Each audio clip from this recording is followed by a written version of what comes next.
Hey, I want to quickly show you a few things. I've been taking a crash course pretty much, just kind of figuring this stuff out on the fly because I wasn't as familiar with areas of Ukraine and Russia. I hate propaganda. I like breaking through it. I like bringing information so people can know what's going on with these huge issues all around the world, whether it's domestically or internationally.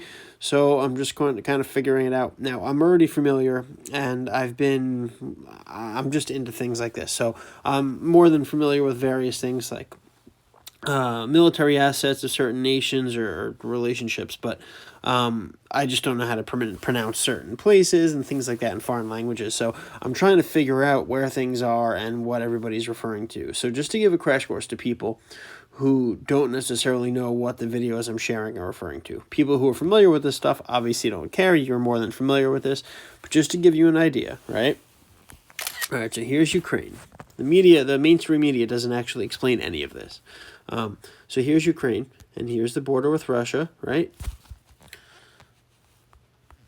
Now here is Belarus, and that's essentially it, because to the left you have Europe, who are friendly to Ukraine.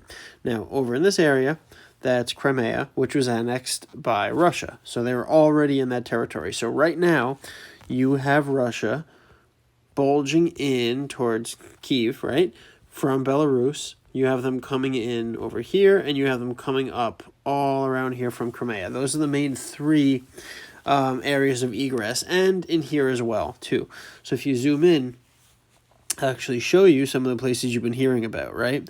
So you have Melitopol right here, Mariupol over here. These are two big cities where there have been large battles. Then obviously you have down in the south, you have Odessa, which is the main port. So there's a lot going there too. So you have them coming up from the bottom and over from the east, where you have Kharkiv right over here, right? That's pretty much been the main conflict zone so far, as far as where the most aggressive fighting has been happening. There have been genuinely large battles and bombing runs around the area. And then, of course, Kyiv. Now, Kyiv's not that far from the Belarusian border. So there have been a lot of forces coming down. What they've been able to do, though, is the Ukrainians have been able to maintain control of the capital. They obviously have a lot of resources there, and they are blocking them from getting across the river. So the entire the Russian military is isolated on the eastern side of the river. Did they say the eastern or the western side? I'll have to double check and clarify. So these are the areas coming up from the south down to the bottom. Odessa down here. Mariupol and Melitopol over here. Kharkiv up here getting hit. Coming directly over the Russian border. And then from Belarus coming down into the Kyiv area. Hopefully that at least clarifies a few things. Also, I'd just like everybody to know that when you're talking about Eastern Europe and the Baltics, they don't have a lot. There's really nothing they could do. If Russia wanted to take them, they really could, unless they're NATO countries, and then they have NATO defenses. But in the case of Ukraine, there's really nothing they could do to fight them off. Russia does not have the technological abilities to fight the type of war against the West. When I keep talking about how Russia is smoke and mirrors and they have a weak military, I'm talking about as a threat to the West. Obviously, they have the manpower. They can literally throw 200,000 60-year-old men and 17-year-old boys that Putin views as disposable at Ukraine, and Ukraine is going to do nothing to stop the onslaught because there's nothing they can do except kill a hell of a lot of people who shouldn't have to die. So, when I'm talking about how weak the Russian military is, I'm not suggesting that Ukraine is going to be able to beat back the Russians. That's extraordinarily unlikely. If anything, we end up with an insurgency.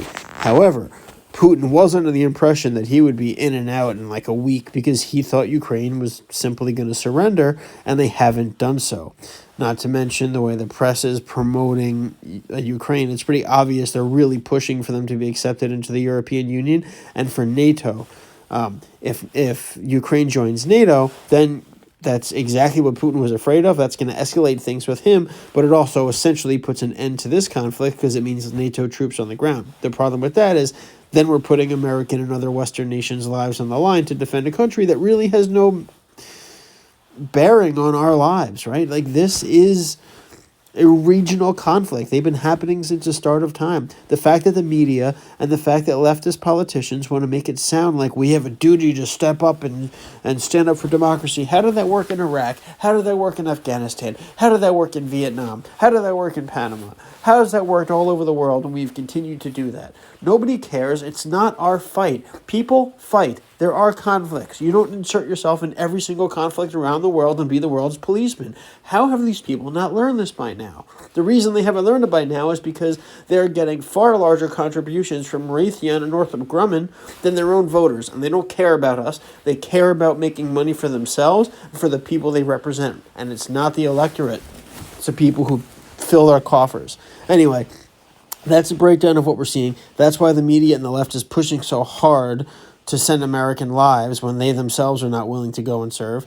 And that's why I've been talking about how weak Russia is more in the context of a threat to the West, where they really couldn't compete. And you can see that. They don't have the logistics and they don't have the modern hardware to compete with Western nations, which is one of the reasons why Putin has been so against the idea of Ukraine joining NATO, because that would mean that modern American and Western European forces would be stationed right up against Russia's border, right? If Ukraine were to join NATO, if Ukraine were to join NATO, then you would have NATO forces against Russia's border with the most advanced military machinery ever known to man. The only thing that Russia has that can threaten the West is going nuclear, and because of mutually assured destruction, I don't think he's ever going to do that. I just can't imagine a scenario where he wants to go nuclear because it's literally the apocalypse of the world. So hopefully that brings some people up to speed. I've been learning a lot of this myself. And remember, accounts like mine or other accounts who are spending a lot of time to sort of filter through this stuff to help people learn and keep people updated with truthful information, unlike what you get from the mainstream media. It takes a lot of time. It takes away from my other work. So if you want to and support me, I'd appreciate it. My pinned tweet has a bunch of donation links. If you could throw me some love, I'd really help. It would really help, and I'd really appreciate it. Anyway, hopefully this breakdown from an amateur will help other amateurs better understand what the professionals are lying to us about.